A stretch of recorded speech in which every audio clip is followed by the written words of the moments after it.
Kulingana na duru za kisalama ni kuwa wanamgambo wa Al-Shabaab wanakisiwa kuingia nchini na kujigawa kwa makundi.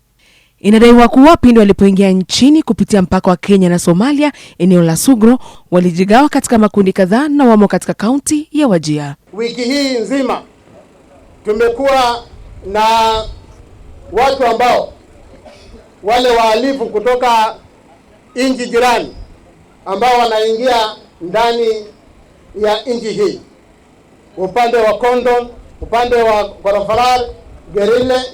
Tunasema kwamba warudi nchi yao na wapeleke uhalifu wao kwao, kwa sababu tutawakabili na tutawakabili kwa njia vilivyo.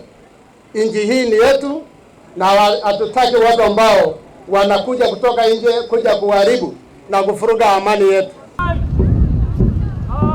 Akizungumza katika hafla ya kuadhimisha sikukuu ya Madaraka iliandaliwa katika kaunti hiyo, kamishna wa kaunti hiyo Michael Oletalal alidokeza kuwa hali ya usalama imeimarishwa katika mipaka na ndani ya kaunti. Na hivi sasa tukiongea, tumetuma askari pale na wengine wataenda kesho na wataendelea kufagia hiyo area kuhakikisha kwamba wahalifu hawako na watuletei shida katika kaunti hii. Aidha, kwa jumla, kamishna Oletalal aliwahakikishia wakazi wa kaunti hiyo kuwa mikakati ya usalama imewekwa kukabiliana na ugaidi. Tuko imara, na hivi majuzi, kwa wale ambao pengine hawajajua, tulitumwa zaidi ya askari 500 wa polisi na wako hapa na tumewasambaza kila mahali na wako tayari kulinda mali na maisha ya wananchi wetu katika kaunti hii.